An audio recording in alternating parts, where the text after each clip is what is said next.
ఈ దినము మనము చదువుకున్నటువంటి లేఖన భాగము ప్రవక్త అయినటువంటి యెషయా గ్రంథము నుండి 38వ అధ్యాయము 9 నుంచి 20 వచనాలు గల లేఖనాన్ని మనము చదువుకున్నాం.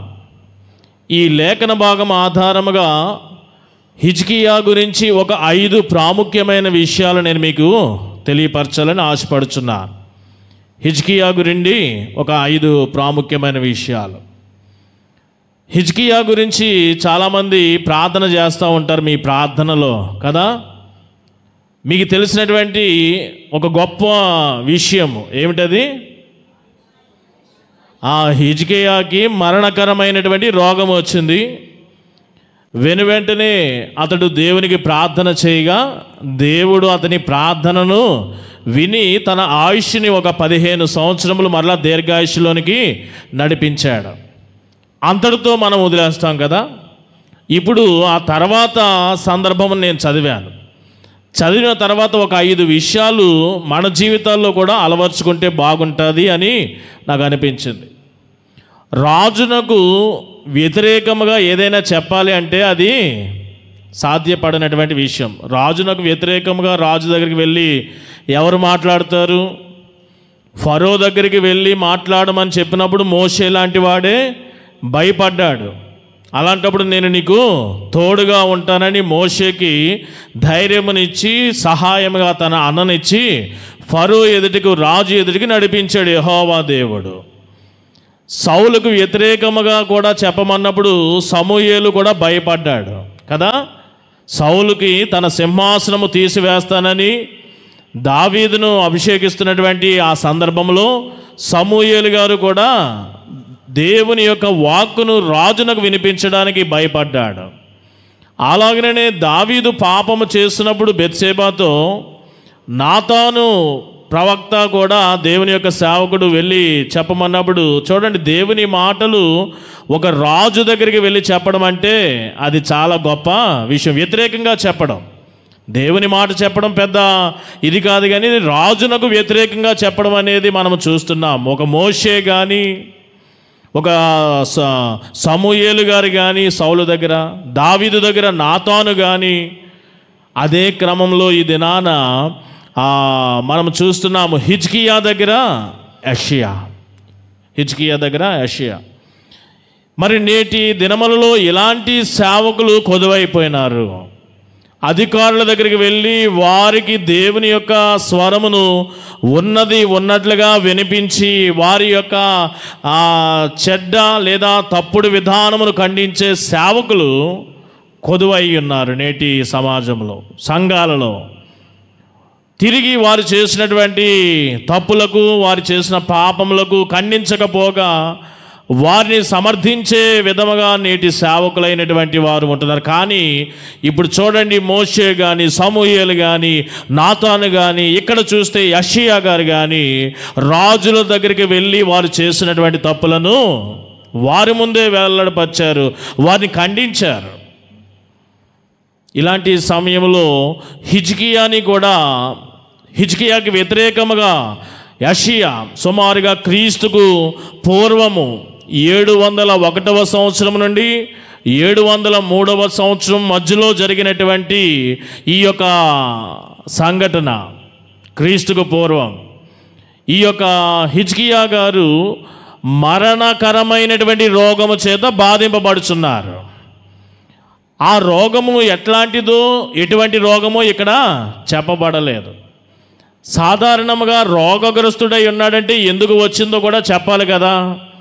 ఆనాటి దినాలలో మరణకరమైన రోగం అంటే అది ప్రజలందరూ కూడా ఒక చక్కని నిర్దిష్టమైన ఆ యొక్క విధానానికి వచ్చేవారు. ఇది దేవుని యొక్క తీర్పు. ఎవరైనా సరే రోగముతో మరణిస్తున్నారు అంటే ప్రజలందరిలో కూడా ఒక నానుడు ఉండేది. ఇదేంటంటే దేవుని యొక్క తీర్పు. ఇప్పుడు నేటి సమాజంలో అది లేదులేండి. అప్పటి కాలంలో ఎవరైనా రోగగ్రస్తుడై మరణించడానికి, చావడానికి సిద్ధంగా ఉంటే దేవుడు తీర్పు తీరుస్తున్నాడు. అలాంటి సమయంలో యెషయా వచ్చి రాజు అయినటువంటి హిజ్కియా ముందు నిలబడి, అయ్యా నీకు ఇంకా నీ మరణదినము సమీపించింది, నీ ఇల్లు చక్కబెట్టుకో అని ఈ రీతిగా చెప్పిన పిదప ఈ హిజ్కియాలో ఆ కింద భాగం అంతా కూడా చదువుతున్నప్పుడు ఒక ప్రాముఖ్యమైన 5 విషయాలు మనము కూడా నేర్చుకుంటే బాగుంటుంది అని అనిపించింది. ఈ వార్త విని వెంటనే హిజ్కియా ఏం చేశాడు? ఈ వార్త విని వెంటనే హిజ్కియా ఏం చేశాడు? ప్రార్థన చేశాడు, గోడతోటి తిరిగాడు. చెప్పండి, ఇంకా కన్నీటితో ప్రార్థన చేస్తాడు. గోడతట్టు తిరిగాడు, గోడతట్టు కన్నీటితో ప్రార్థన, ఇవన్నీ కూడా చేశారు కదా. ఓకే, మీకు తెలిసిన విషయాల్లోండే చాలా ప్రాముఖ్యమైన ఒక 5 విషయాలు ఇవే. మీకు తెలిసిన మ్యాటర్ ఇదే. దీనిలోనే ఒక 5 ప్రాముఖ్యమైన విషయాలు. ఆదాము ఈ ఏదెను తోటలో ఉన్న సమస్త ఫలములను నువ్వు భుజించవచ్చు, నీవు వీటన్నిటిని కూడా తినవచ్చు, నీ భార్య నువ్వును. కానీ తోట మధ్యలో ఉన్నదే మంచి చెడ్డల తెలుగు వృక్ష ఫలమును నీవు తినకూడదు. బాగానే ఉంది, తినకూడదు. కానీ ఇక్కడ నుండి చూడండి, ఇది తిను దినమున నిశ్చయముగా నువ్వు చచ్చెదవు. దీనిని ఏమంటారు? ఒక స్టేట్మెంట్ అంటారా, లేకపోతే ఒక సూచన అంటారా, ఒక ఆశ్చర్యార్థకం అంటారా, ఏమంటారు? ఇది తిన దినమందున నువ్వు నిశ్చయముగా చచ్చుదువు. శాపం అంటారా? శాపాలు తర్వాత ఉన్నాయి. ఇంకా నీ యొక్క జీవిత దినములంతా కూడా చెమటోడ్చి నీ భూమిని దున్ని ఈ రీతిగా, అది శాపము. ఇదిగో నువ్వు మంటినే తిని పొట్టతోనే ఇది శాపము. ఇది తిను దినమందున నీవు నిశ్చయముగా చచ్చెదవు. ఇది ఒక హెచ్చరిక. కరెక్ట్, ఇది హెచ్చరిక. ఎప్పుడైతే ఈ హెచ్చరిక, దేవుని యొక్క హెచ్చరిక వెలువడిందో, ఆ హెచ్చరికను వారు తీసుకోగలిగారా? తీసుకోలేదు. దానిని అతిక్రమించారు. దేవుని యొక్క హెచ్చరికను ఎవడైతే తీసుకోడో, దానిని పెడచెవన పెట్టి ముందుకు వెళతారో వారు నశించిపోతారు, మరణిస్తారు. ఏదో తల్లిదండ్రుల హెచ్చరిక, లేకపోతే శ్రేయోభిలాషులకు హెచ్చరిక నువ్వు నెగ్లెక్ట్ చేస్తే పర్వాలేదు, కానీ దేవుడే హెచ్చరిస్తున్నప్పుడు దానిని తప్పనిసరిగా తీసుకోవాలి. అది ఎంతటి వారైనను సరే. ఇక్కడ ఆదాము అవ్వలు తీసుకోకపోవడం మనం చూస్తున్నాము. బైబిల్ గ్రంథంలో అలాంటివి ఎన్నో సందర్భాలు మనకు కనబడుతున్నాయి. కానీ మరి యొక్క సందర్భాన్ని నేను మీకు తెలియపరుస్తున్నాను. ఈ ఏలియా గారు వెళ్ళారు ఆహాబునకు యెజెబెలునకు వ్యతిరేకముగా, అంటే దేవుని యొక్క మాట వారికి తెలియపరిచి హెచ్చరించాడు. ఏమిటి ఈ బయలు, ఈ బలిపీఠములేంటి? యెహోవా దేవుడే కదా దేవుడు.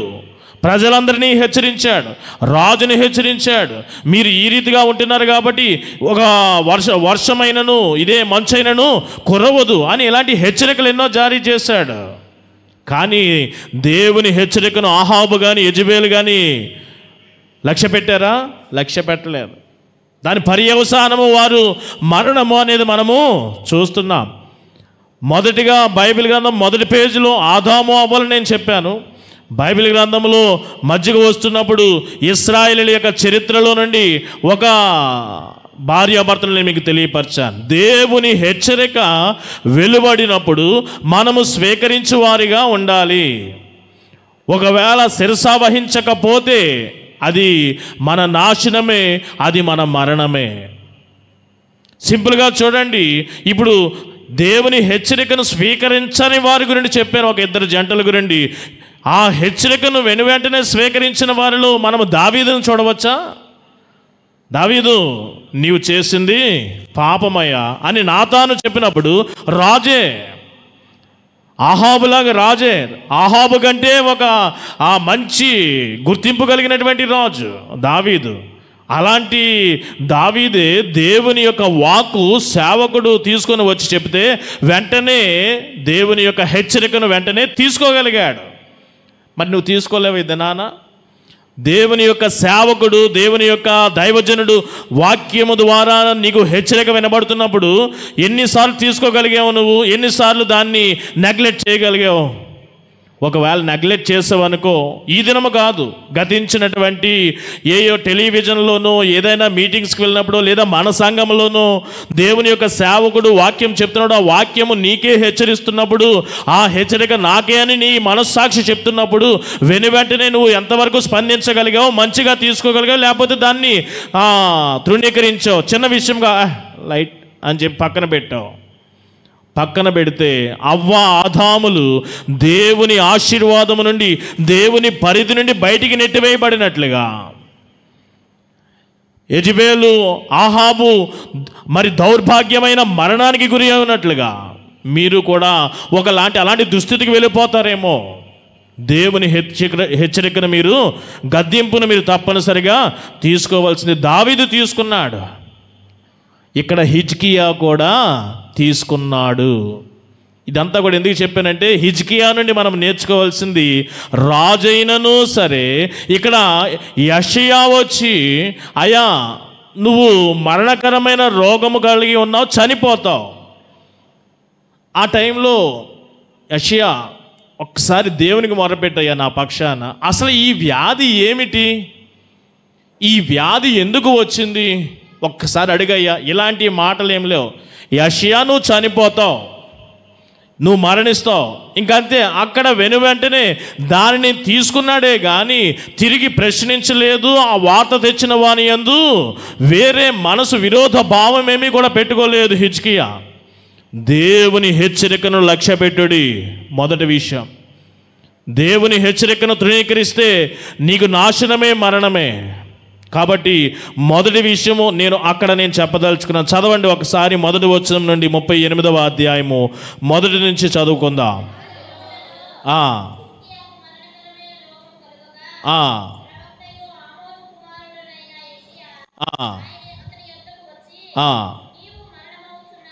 నీవు మరణమవుచున్నావు, బ్రతుకవు ఇంకా, గనుక నీవు నీ ఇల్లు చక్కబెట్టుకో. ఇంకా దీంట్లో వేరే ఆప్షన్ అంటూ ఇవ్వబడలేదు. దేవుడు నీ దగ్గరికి వెళ్ళమన్నాడు, రాజు ఇదిగో నువ్వు ఇలా మార్చుకుంటే మంచిది, మార్చుకోకపోతే ఇదిగా ఇలా ఉంటుంది, ఈ మాట చెప్పి రామన్నాడు అనడం వేరు. ఇంకా నువ్వు మరణం అయిపోతావు, డిక్లేర్డ్, నువ్వు ఇంకా బ్రతకవు కన్ఫామ్, ఇంకా నువ్వు చక్కబెట్టుకోవడమే, ఇంకా ఆప్షన్స్లు ఏమీ లేవు, ఇంతే. ఇంకా దానికి నేను ఎలాగో చచ్చిపోయేవాడిని, చచ్చిపోతాను కదా అని ఇంకా వేరే రంగం ఏమి చేసేయలేదు అతను. దేవుని యొక్క హెచ్చరికను తీసుకున్నాడు. మొట్టమొదటి విషయం. రెండవది కూడా మనం నేర్చుకోవాల్సినటువంటి విషయాన్ని తెలియపరుస్తున్నాను. ఆ దిగువ భాగమనే మనం చదువుకుంటే చూడండి, దేవాలయమునకు వెళ్ళి ఇద్దరు స్నేహితులు ప్రార్థన చేస్తారు. ఒకరేమో పరిసయ్యుడు, మరి ఒకడేమో సుంకరి. సుంకరి ప్రార్థన మీరు చెప్పండి. దేవా, ఆకాశం వైపు కన్నులెత్తుటకైనను నాకు ధైర్యము సరిపడతా లేదయ్యా. ఇలాంటి ప్రార్థన. ఓకే, పాపినైనా నేను అనే ఆ ప్రస్తావన, పాపిని ఆకాశం వైపు నేను చూడలేకపోతున్నాను, ధైర్యం సరిపడతా లేదనే ఆ ప్రస్తావన. మరి పరిసయ్యుని ప్రార్థన మీరు చెప్పగలరా? నేను చోరుల వలెనైనను, వ్యభిచారుల వలెనైనను, దొంగల వలెనైనను, ఇతరుల వలె ఎవరి వలెనైనను కాకుండా, ఈ యొక్క సుంకరి వలెనైనను కాకుండా నేను ఉంచినందుకు దేవా నీకు వందనాలు. వారమునకు 2 మార్లు ఉపవాసము, నాకు కలిగినటువంటి సంపదలో ఈ రీతిగా చేస్తున్నాను దాన ధర్మాలు అని చెప్పి ఇలాంటి ప్రార్థన చేశాడు. నాకెందుకో సేమ్ అట్లాంటి ప్రార్థనయే హిజ్కియా కూడా చేసినట్లుగా కనబడింది ఇక్కడ. మీరు ఎప్పుడైనా గుర్తుపట్టారా? ఇది ఎప్పుడు కూడా హిజ్కియా గోడ వైపు తిరిగి ఏదన్నారు కదా, గోడ వైపు తిరిగాడు, కన్నీరు అన్నారు కదా. ఓకే, కన్నీరు ప్రార్థన చేశారు. ఆ ప్రార్థన ఏమి చేశాడా, అంత 15 సంవత్సరాల ఆయుష్ ఎలా వచ్చేసిందా అని నేను ఆసక్తి కలిగింది. చదివితే ఇక్కడ చదువుతూ ఉంటే నాకు ఎందుకో పరిసయ్యుడే గుర్తొచ్చాడు. ఒక్కసారి చూద్దాం మనము. ఇప్పుడు మనము 2వ వచనము ప్రార్థన చదువుకుందాం. 2వ వచనం. అతడు తన ముఖమును గోడ తట్టు త్రిప్పుకొని, యెహోవా యథార్థ హృదయుడనై చూడండి జాగ్రత్తగా, తనకు తానుగా చెప్పుకుంటున్నాడు, మరొకరి గురించి చెప్పట్లేదు. ప్రభువా నేను ఎలాంటి వాడునంటే యథార్థమైనటువంటి వాడను, మొదటి విషయం. రెండవది, సత్యముతో నా యొక్క నడవడిక ఉన్నదయ్యా, నేను సత్యానుసారుడును. రెండవ మాట, నేను నీ సన్నిధిలో కూడా సత్యముతోనే నడిచి తిని, నీ సన్నిధిలో కూడా. అంత మాత్రమే కాదు, ఇదిగో నేను ఏది చేసినను సరే నీ దృష్టికి అనుకూలముగానే నేను చేసి తిని. చూసారా ఏమంటున్నాడు? తనకు తానుగా ఏం చెప్పుకుంటున్నాడు? యెషయా ప్రవక్త వచ్చి, రాజువైన హిజ్కియా నువ్వు ఇంకా మరణిస్తావు, ఇంకా బ్రతికే దినాలేమీ లేవు, నీ ఇంటిని చక్కబెట్టుకో. వెంటనే అతడు కృంగిపోలేదు, దిగులు పడిపోలేదు, భారముగా ఇంకా ఇదిగా అయిపోలేదు. వెంటనే గోడ వైపు తిరిగాడు. తిరిగిన వాడు ఏం చేస్తున్నాడా అని నేను చూసా. చూడటం అంటే ఇక్కడ ఉన్న లేఖనమే, ఇంకా మనం చూడటం ఇంకా అంతకు మించి మనకేమున్నది. చూస్తే ఇతడు ఏం చేశాడంటే శంకర వలె ప్రార్థన అనిపించింది నాకు. ప్రభువా నేను యథార్థవంతుడినై యథార్థ హృదయుడినై ఉన్నాను, నేను సత్యవర్తుడిగా జీవించనయ్యా, నేను నీ సన్నిధిలో ఆ రీతిగానే జీవించాను. నేను చివరికి ఏమంటున్నాడు? నీ దృష్టికి అనుకూలమైన దానినే నేను చేశాను కదా, మరి ఎందుకు నన్ను చంపేస్తున్నావు? నాకెందుకు ఈ మరణం ప్రభా? ఈ యథార్థతను బట్టి, ఈ సత్యవర్తనను బట్టి నీ దృష్టికి అనుకూలమైనదే చేశాను కాబట్టి వీటిని ఆధారంగా నాకు బ్రతకడానికి దినములువి, ఆయుష్నివి. మంచిగానే ఉందా ఇది? ప్రార్థన మంచిగా ఉందా లేదా నాకు చెప్పాలా? దీనిలో ఏమైనా తప్పు ఉందా? అక్కడ అతగాడు అంటాడు పరిసేయుడు, వారానికి ఉపవాసాలు, ఇదిగో దాన ధర్మాలు, ఇదిగో వాళ్ళ లేని వీళ్ళ లేని. ప్రార్థన మంచిగా ఉందా చెడ్డగా ఉందా ఏమో. ఇక్కడ చూడండి, ఇదేమైనా తప్పు ఏమైనా ఉందా? నేను యథార్థ హృదయుడును, నేను సత్యమును అనుసరించేవాడిని, నీ సన్నిధిలో ఆ రీతిగానే మెలిగాను, నీ దృష్టికి అనుకూలమైనదే చేశాను ప్రభా అని చెప్పుకోవడంలో ఏమైనా తప్పు ఉందా?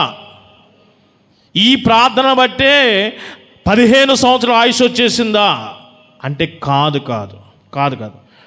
ఇదంతా చేసి హిజ్కియాలో ఇవన్నీ మెయిన్ కాదు, ఇవన్నిటినీ కూడా చెప్పి నీ కృప చొప్పున అనే పదము వాడాడండి. అక్కడ వీటన్నిటికీ కూడా ఏదైనా సరే దేవుని కృప లేకపోతే నువ్వు యథార్థవంతుడివైనా, నీవు పరిశుద్ధుడివైనా, నువ్వు ఎంతటి వాడువైనా సరే దేవుని కృప ఒక మనిషికి లేకపోతే అదంతా కూడా పోయినట్టే, వ్యర్థమైనట్టే. అది వాడాడు ఇక్కడ హిజ్కియా. ఆ పరిసేయుడు ప్రార్థన, ఈ ప్రార్థన ఒకటే. పరిసేయుడు చేయలేనటువంటి ఆ పదప్రయోగం ఇతగాడు చేశాడు. అది మనం చదువుకుందాం. చూడండి, అతడు తన ముఖమును గోడ తట్టు త్రిప్పుకొని, యెహోవా యథార్థ హృదయుడునై సత్యముతో నీ సన్నిధిని నేను ఎట్లు నడుచుకొంటినో, నీ దృష్టికి అనుకూలముగా సమస్తమును నేను ఎట్లు చేసితునో. ఇవన్నీ చేశాను కానీ వీటిని బట్టి నువ్వు నన్ను చూడొద్దయ్యా, వీటన్నిటినీ కూడా నీ కృపతో జ్ఞాపకము చేసుకోమని హిజ్కియా ప్రార్థన చేశాడు. నీ కృప చెప్పినే, వీటిని ఆధారంగా కాదు. మొదటి విషయం ఏం చెప్పానంటే, హిజ్కియా నుండి మనం నేర్చుకోవాల్సింది ఏం చెప్పాను? దేవుని యొక్క గద్దింపును, హెచ్చరికను మనం స్వీకరించాలి, మొదటి విషయం. రెండవది, నీకు ఏమున్నా సరే వాటిని ఆధారం చేసుకోవద్దు. నీ యథార్థతను, నీ సత్యవర్తనను, నీ పరిశుద్ధతను, నీ యొక్క భయమును, నీ భక్తిని ఇలాంటివి ఆధారం చేసుకోవద్దు. అవి ఫుల్ ప్లెడ్జ్డ్గా ఉండవు ఏవి కూడా. అవన్నీ కూడా నీ ఉన్న స్థితి నుండి బయటికి పడవేయలేవు. ఎందుకంటే నీ విశ్వాసం ఎంతో నీకు. అదేంటంటే పాస్టర్ గారు నాకు భక్తి లేదంటారంటే, ఉన్నదమ్మా, అది ఎంత ఉన్నదో దేవుడికే తెలుసు. నీకెంత విశ్వాసం ఉన్నదో దేవుడికే తెలుసు. విశ్వాసం లేదు అని కూడా చెప్పలేను. అలాగని పరిపూర్ణంగా ఉన్నదంటే అది దేవుడికే తెలియాలి. నీ యొక్క విశ్వాసపు లెవెల్స్, నీ యథార్థత లెవెల్స్, నీ యొక్క సత్యవర్తన, నీ భక్తి అది పరిపూర్ణముగా లేని కారణముగా అవి నిన్ను ఏమీ కూడా చెయ్యజాలలేవు. వాటిని మెన్షన్ చేస్తూ ఇక్కడ ఏం చేశాడంటే హిజ్కియా, వీటన్నిటినీ కూడా నీ కృప చొప్పున నన్ను జ్ఞాపకం. దేవుని కృపయే మనల్ని అన్నింటిలో కూడా ఫుల్ఫిల్ చేస్తుందండి, సంపూర్ణత చేయగలదు. కానీ మనంతట మనము ఏ యొక్క గుణలక్షణం, దైవికపరమైన గుణలక్షణాల్లో మనము పరిపూర్ణత సాధించలేము. రాజు అయినటువంటి వాడు తన సైన్యము మీద ఆధారపడలేదు, తన రాజ్యము మీద ఆధారపడలేదు, తన బలము మీద ఆధారపడలేదు, తన యథార్థత మీద ఆధారపడలేదు, మరేమో తన యొక్క గుణలక్షణములు సత్ప్రవర్తన మీద ఆధారపడలేదు. దేని మీద ఆధారపడ్డాడు? కృప మీద ఆధారపడ్డాడు. ఇది నాన్న హిజ్కియాను చూసి మనము నేర్చుకోవాల్సిన రెండవది, దేవుని కృప మీదే మనమును కూడా ఆధారపడాలి. మొదటిది దేవుని హెచ్చరికను మనము స్వీకరించాలి, శిరసావహించాలి. రెండవది దేవుని కృప మీదే మనము ఆధారపడాలి. మూడవది ఇక్కడే మనకు చెప్తున్నాడు, చాలాసార్లు ప్రార్థనల కంటే కన్నీటి ప్రార్థనలకు బైబిల్ గ్రంథంలో ఎక్కువ సమాధానం అనేది మనం చూస్తున్నాం. ప్రార్థనల కంటే కన్నీటి ప్రార్థనలకు ఎక్కువ సమాధానాలు మనం చూస్తున్నాం. మీరు ఎక్కువ మంది స్త్రీలు ఉన్నారు కదా, హన్నా కన్నీటితో ప్రార్థన చేస్తుందా లేదా? కన్నీటితో ప్రార్థన చేస్తుంది. పోనీ పురుషులు బాధపడితే దావీదు కన్నీటితో కదా ప్రార్థన చేసి, దేవా నీ సన్నిధి నుండి నన్ను త్రోసివేయక, నీ యొక్క పరిశుద్ధాత్మను నా యొద్ద నుండి తీసివేయవద్దు. దావీదు ఇలా కన్నీటితో ప్రార్థన చేశాడు. ఎంత గోజాడాడో, ఎంత అంగలార్చాడో, మొర్రపెట్టాడు. కన్నీటి ప్రార్థనలకు ఎక్కువ రెస్పాన్స్ వస్తుంది బైబిల్ గ్రంథంలో మనం ఎక్కువగా చూసినట్లయితే. అంత మాత్రమే కాదు, విశ్వాసులకు తండ్రి అయినటువంటి వాడు అబ్రహాము మరి సుధమ గుమ్మారాలు ఆ అగ్నిగంధకముల చేత దహించి వేస్తానంటే ఇతగాడు ఏం చేశాడు? కన్నీటి ప్రార్థన కదా, దుమ్ములోను బూడిదలోను కూర్చొని, అది కన్నీటి అంగలార్పు ప్రార్థనే కదా. ఆ కన్నీటి ప్రార్థనకు ఆ పట్టణాలు నశించిపోకుండా ఆగిపోలేదు, కానీ దానిలో ఉన్న తన సహోదరుడు, ఇతని వేదన ఎందుకంటే తన సహోదరుని యొక్క కుటుంబం, అతడు రక్షింపబడ్డా లేదా? కన్నీటి ప్రార్థనలకు ఎక్కువ దేవుని యొక్క సమాధానం మనకి కనబడుచున్నది. అలాగని ప్రార్థనలకు ఏమీ ప్రయారిటీ లేదని కాదు, కానీ ప్రార్థనలకు ప్రయారిటీ, కానీ కన్నీటి ప్రార్థన కొంచెం రవ్వంత ఎక్కువ సమాధానాలు ఎక్కువగా కనబడుతున్నాయి బైబిల్ గ్రంథంలో. ఇలాగ ఇవే పనిగా జ్ఞాపకం చేసుకోవడం కాదు, కానీ ఒక అబ్రహాము దగ్గర కానీ, దావీదు దగ్గర కానీ, హన్నా దగ్గర కానీ, మరి ఎస్తేరు ఉపవాస దినములు వారందరూ కూడా మరి కన్నీటి ప్రార్థనలు మనము హిజ్కియా దగ్గర ఈ దినాన మనము నేర్చుకోవాలి. ఏదైనా బాధ ఉన్నదా, ఏదైనా కష్టం ఉన్నదా, ప్రార్థన చేశాను అని అనుకోవద్దు. కన్నీరు ఎప్పుడు వస్తుందంటే హృదయము కొంచెము అది ఇవ్వాల పరిపక్వము, వైబ్రేషన్స్, విరిగి నలిగిన ఆ యొక్క హృదయ స్పందనలు, అప్పుడు ఆ హృదయంలో నుండి వచ్చే వేదన తన్నుకొని వస్తుంటే కళ్ళల్లో నుండి నీరు వస్తుంది. అది ఎక్కడంటే మనం ఎవరికీ చెప్పుకోలేము కదా, ఎవరికీ చెప్పుకోలేనటువంటి పరిస్థితి, బాధను దిగమింగుకొని ఉంటాం చూసావు, గుండె భారం అయిపోతుంది, బరువు ఎక్కువైపోతుంది. మనకి ఆప్తుడు, మిత్రుడు, స్నేహితుడు, అనుకున్నవాడు, ఇంకా మన నాథుడైనటువంటి యేసు దగ్గర ఆ పాదాల చెంతకు వచ్చినప్పుడు ఒక్కసారి ఏదో మరి డ్యామ్ యొక్క తలుపులు తెరిచినట్లుగా హృదయమును ఆ భారముతో ఏదో బాగా గట్టిగా ఒక బెలూను ఊది మనం పెడితే ఎట్లాగ ఎలా అంటే పేలిపోతుంది, అలా ఒక్కసారి హృదయపు గవనులు తెరిస్తే అప్పుడు ఆ వేదన కళ్ళల్లో నుండి వస్తుంది. అలాంటి కన్నీరు ఇది హిజ్కియా యొక్క కన్నీరు. అలాంటి కన్నీళ్లకు అలాగని కొన్ని మామూలుగా కొంతమంది సడన్గా బంధువులకు చూసినప్పుడు అప్పటికప్పుడు ఎలా వస్తాయి కళ్ళంటే నీళ్ళు వచ్చేస్తూ ఉంటాయి. అలాంటి కన్నీళ్ళు కాదు, అప్పటికప్పుడు రెడీమేడ్గా వచ్చే కన్నీళ్ళ గురించి కాదు. హృదయము వేదనతో, దుఃఖముతో, మరొక ఆధారము లేనటువంటి నిరాశ నిస్పృహలో నుండి అక్కడి నుండి వస్తుందే చూసారా, ఆ యొక్క హృదయ లోతులలో నుండి వచ్చిన భారమునకు ఆ ప్రతి చర్య ఇక్కడ కంటిలో జరిగినప్పుడు ఆ కళ్ళ నీళ్లకు, ఆ ప్రార్థనకు దేవుని యొక్క స్పందన ఉంటుంది. హిజ్కియాకి అదే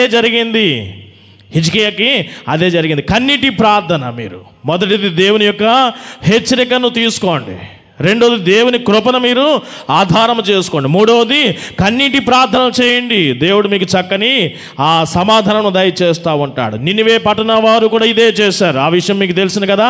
నినివే పట్టణము, ఎస్తేరు, వీరందరూ కూడా ఇవే చేశారు. వారికి చక్కని సమాధానం దొరికింది. తర్వాత నాలుగవ విషయం కూడా నేను చెప్తాను. నాలుగవ విషయం ఏంటంటే, హిజ్కియా అండి ఇలా విన్నా వెంటనే ప్రార్థన చేశాడండి. దేవుడు హిజ్కియా ప్రార్థన విన్నాడండి. దేవుడు 15 సంవత్సరాలు ఆయుష్ ఇచ్చాడండి. అక్కడితో అయిపోలేదు. హిజ్కియా ఏం చేశాడంటే, రాజైనను సరే దేవుని కార్యమును బట్టి దేవునికి సాక్షిగా ఉన్నాడు. ఇతడు దేవునికి సాక్షిగా ఉండాలి. నువ్వు ఎప్పుడైనా సరే ఏదైనా కార్యము నీలో చేయబడిందా, దేవునికి సాక్షిగా ఉండాలి. దేవునికి సాక్షిగా ఉండడం అంటే ఇంకా చేసిన కార్యమునే హైలైట్ చేసుకుంటూ వెళ్ళడం నీ పనే కాదు. నీ యొక్క చిన్న ఆ పని ఏదైతే ఉన్నదో ఆ పని జస్ట్ చిన్నది చెప్పు, రవ్వంతా దేవుని గురించి ఎక్కువ చెప్పు. ఇక్కడ మరణం అనేది ఇంకా దానికి మించిన సంఘటన ఏమంటారు, చాలా పెద్ద సంఘటన ఇది మరణం అంటే. దానిని హైలైట్ చేసుకోవట్లేదు. కానీ హిజ్కియా దేవుని గురించి సాక్షిగా ఎలా ఉన్నాడంటే అది చిన్నదిగా చూపించుకుంటున్నాడు, దేవునిని దానిలో పెద్దగా చూపెడుతున్నాడు. అదే హిజ్కియా రచించినటువంటి, మీరు చదివారు కదా, ఆ కిందదంతా కూడా ఏమిటి రాశాడు అంటే తన మరణ విషయము ఎక్కడ అంత హైలైట్గా కనబడతలేదు. దేవుని యొక్క మహత్యము, ఆయన బలము, ఆయన కృప, ఆయన ప్రేమ, ఆయన వాత్సల్యత ఇవే కనబడుతున్నాయి. మనము కూడా సాక్ష్యం చెప్తామని వస్తాము కానీ మన కార్యాలే ఎక్కువ ఫోకస్ చేసుకుంటాము. కార్యం ఓకే, దేవుడు చివరిలో దేవుడు చేశాడు ఈ కార్యం అంతా, అంతే. మన సాక్ష్యాలు ఎలా ఉంటాయి, మొత్తం ఇంత స్టోరీ ఒక 30 గంట చెప్పిన తర్వాత ఇదంతా కూడా దేవుడు తన కనుపాప వలె నన్ను కాచాడు. కాదు. ఇక్కడ హిజ్కియా అని చూడండి ఎలా ఉంటుందంటే ప్రతి లైన్ కూడా సింపుల్గా తన గురించి చూడండి. 12వ వచనం చివరి లైన్ చదవండి. 12వ వచనం చివరి లైన్, ఒక దినములోగా నీవు నన్ను సమాప్తి చేయుచున్నావు. ఇది ఇంకా ఈ కార్యం ఒకటే తన గురించి, మిగిలినంతా కూడా మన దేవుని గురిండే. 13వ వచనం చివరి మరలా సేమ్ ఇదే రిపీట్ అవుతుంది. నీవు ఒక దినములోగా నీవు నన్ను సమాప్తి చెయ్యదు, ఇదే ఉన్నదండి ఇంకా తన మరణము గురించి. కానీ మిగిలినంతా కూడా చూడండి దేవునిని ఎంత హైలైట్ చేశాడంటే అది దేవునికి సాక్షిగా ఉండడం అంటే. దేవునికి సాక్షిగా ఉండడం అంటే మొత్తం మీరు ఇంటికి వెళ్ళిన తర్వాత వివరంగా చదువుకోండి, చాలా మంచి సాక్ష్యం ఇది. హిజ్కియా సాక్ష్యము చాలా హైలైట్, వండర్ఫుల్ అనమాట బైబిల్ గ్రంథంలో. మీరు ఎప్పుడైనా చదివారో లేదో, సాక్ష్యాలు చెప్పాలనే వారు హిజ్కియా సాక్ష్యాన్ని మీరు చదవండి ఒకసారి. ఎప్పుడైనా దేవుడు మీ పట్ల కార్యాలు చేస్తే అసలు సాక్ష్యం ఎలా చెప్పాలో అనేది ఇక్కడ చక్కని రోల్ మోడల్. దాంట్లో నేను ఒక సమయాన్ని బట్టి, సమయం అయిపోయింది కానీ జస్ట్ అవుట్లైన్స్ లాగా ఇంకా వివరణ లేదు. ఇదంతా కూడా 4వ పాయింట్లోనే జస్ట్ సాక్ష్యంలోనే ఏమిటేమి మెన్షన్ చేశాడనేది చెప్తాను. 15వ వచనం ఏమనుంటుందంటే మాట ఇచ్చు నెరవేర్చు దేవుడు. 15వ వచనంలో 15వ వచనం ఏమన్నది చదవండి. నేనేమందును, ఆయన నాకు మాట ఇచ్చాను, ఆయనే నా దేవుడు. ఎలాంటి వాడనంటేనండి మాట ఇచ్చి నెరవేర్చే దేవుడు. సాక్ష్యం చెప్తున్నాడు, నన్ను బ్రతికించిన దేవుడు. ఆకాశం అయితే గతించిపోతుంది కానీ, భూమి గతించిపోతుంది కానీ ఆయన ఇచ్చిన మాట రవ్వంతైనా కూడా పొల్లిపోదండి. మాట ఇచ్చి నెరవేర్చే దేవుడు, మాట ఇచ్చి మోసపుచ్చే దేవుడు కాదు. మాట ఇచ్చిన వాడు నమ్మదగినటువంటి దేవుడు. గొప్ప సాక్ష్యం కదా. ఏమి సాక్ష్యం ఇది. ఇక్కడ తన మరణం గురించి, ఆరోగ్యం గురించి ఇక్కడ ఏమీ లేవు. మాట ఇచ్చిన వాడు గొప్పతనం గురించి చెప్తున్నాడు. బ్రతికినటువంటి మరణము నుండి బ్రతికినటువంటి హిజ్కియా రాజు. రెండవ విషయం కూడా సాక్ష్యంలో ఏం చెప్పాడంటే హైలైట్, ఆ 16వ వచనంలో ఆ సెకండ్ హాఫ్లో ఇటువైపు పేజీలో మనకు 600వ పేజీలో కనబడుతూ ఉంటుంది. నా దేవుడు బాగు చెయ్యు దేవుడు, నీవు నన్ను బాగు చేయుచున్నావు. నా దేవుడు ఎలాంటి వాడంట, బాగు చేయ దేవుడు. నువ్వేం చెప్తావంటే అది చేశాను, ఇది చేశాను, అది చేశాను, మొత్తం నేను చేసినవన్నీ కూడా చక్కగా ఫలింపజేయడానికి దేవుడే కారకుడు అని చివరిలో ఎక్కడో చిన్నది లింక్ కలుపుతావు దేవుడిని. కాదు, నన్ను బాగు చేయువాడవు, నీవు మాట ఇచ్చి నెరవేర్చువాడవు, నీవు నన్ను బాగు చేయువాడవు. సాక్ష్యం చూడండి ఎంత బాగున్నదో. ఆయనే నన్ను బాగు చేశాడు. నేను ఆరాధించిన దేవుడు, నేను కన్నీటితో ప్రార్థన చేయగా నా ప్రార్థన విన్న దేవుడు ఎలాంటి వాడు అంటే నన్ను బాగు చేసిన దేవుడు. సాక్ష్యం ఇది. రెండవ విషయం. మూడవ విషయం 17వ వచనంలో అతడు నన్ను ప్రేమించిన దేవుడు. 17వ వచనము చూడండి. మిక్కటమైన ఆయాసము నాకు నెమ్మది కలుగుటకు కారణమాయను. నీ ప్రేమ చేత నా ప్రాణమును నాశనమును గోతి నుండి విడిపించితివి. నీ ప్రేమ చేత. చూడండి, దేవుడు నన్ను ప్రేమించాడు. ఆ టైంలో నేను కన్నీటితో ప్రార్థన చేయగా ఆ టైంలో మాట ఇచ్చాడు. నెరవేర్చాడు. నేను కన్నీటితో ప్రార్థన చేయగా ఆయన నన్ను బాగు చేశాడు. బాగు చేసే దేవుడు.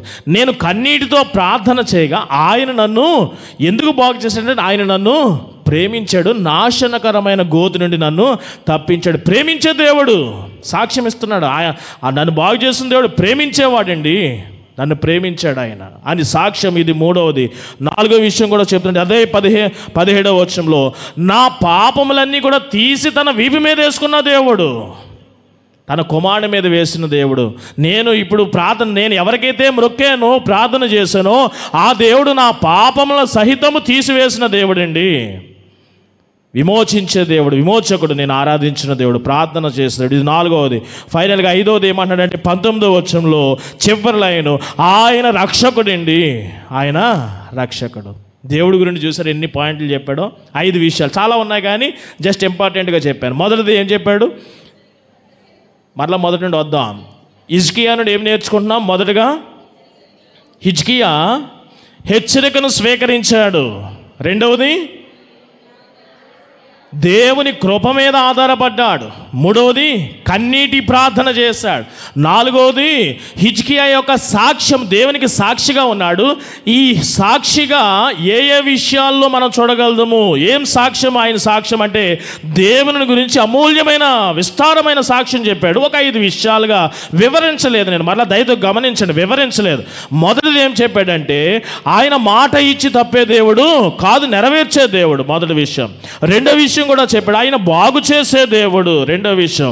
మూడో విషయం కూడా చెప్పాడు, ఆయన ప్రేమించే దేవుడు అని. నాలుగో విషయం చెప్పాడు, పాపములను తీసివేసే దేవుడు, విమోచకుడు అని చెప్పి. 5వ విషయం చెప్పాడు, ఆయనే నా రక్షకుడు, రక్షించే దేవుడు.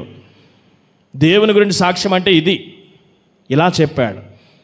నీవు కూడా హిజ్కియాను చూసి నేర్చుకోవాలంటే దేవునికి సాక్షిగా ఇలా ఉండు, దేవునికి సాక్షిగా ఎలా ఉండు. అందుకని ఇలా ఉన్నాడు కాబట్టి మిగిలిన మీరు చదువుకోండి. 2 సార్లు చెప్పాడు, నా దినములన్నీ సమాధానముతో నేను నడిచిపోవదును. ఇలాంటి లక్షణాలు కలిగి ఉన్నాడు కాబట్టి. ఫైనల్గా 5వది నేను చెప్పి ముగిస్తాను. ఏమిటంటే హిజ్కియా నుండి మనం నేర్చుకోవాల్సింది కృతజ్ఞతతో జీవించాడు. కృతజ్ఞతతో అదే చివరిగా 20వ వచనము, మన జీవిత దినములన్నీ యెహోవా మందిరములో తంతి వాయిద్యములు వాయిద్యం. ఇదే కదా దావీదు కూడా అనుకున్నాడు 23వ కీర్తనలో, చిరకాలము నేను యెహోవా మందిరం. బ్రతుకుట క్రీస్తే. పౌలు చెప్పిన మాటకి దీనికి దావీదు మాటకి చాలా సింక్ అవుతుంది. మీరు జ్ఞాపకం చేసుకోండి. బ్రతుకుట ఎవరి కొరకు? క్రీస్తు. ఎందుకు? దావీదు కూడా, ఇక్కడ హిజ్కియా కూడా. ఎందుకంటే మామూలుగా అయితే ఈ జీవితం నాది కాదు, నేను ఈ రీతిగా ఉన్నాను అంటే అది దేవుని యొక్క కృపయే. ఈ కృప ఎక్కడ నుండి వచ్చింది? దేవుడు మన ఎడల కృప చూపించాలి అంటే దానికి కారణం ఏమై ఉండాలో తెలుసా? హిజ్కియా ఈ ప్రార్థన, ఈ సాక్ష్యం నేను చదువుతూ ఉంటే ముందుగా ఆయన కృప మనకి రావాలి అంటే ఆయన ప్రేమ మనకి రావాలి. ఆయన చేత ప్రేమించబడితేనే ఆయన కృప వెల్లడవుతుందంట. ఉదాహరణకి మీకు వచ్చిన ఒక ఖండన వాక్యము 31 ఇర్మియా అధ్యాయము మనకి 2వ వచనంలో, శాశ్వతమైన ప్రేమతో నేను నిన్ను కనుక నీ ఎడల విడవక.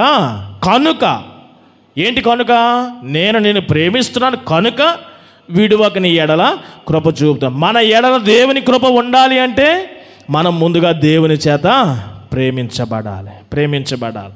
ఈ రీతిగా హిజ్కియా గోడ తట్టు తిరిగి ప్రార్థన చేశాడు అని మనం సరిపెట్టుకోకుండా హిజ్కియాలో ఇంకా మనం నేర్చుకోవాల్సిన ఒక ప్రాముఖ్యమైన 5 విషయాలు ఇలాగా కూడా ఉన్నవి.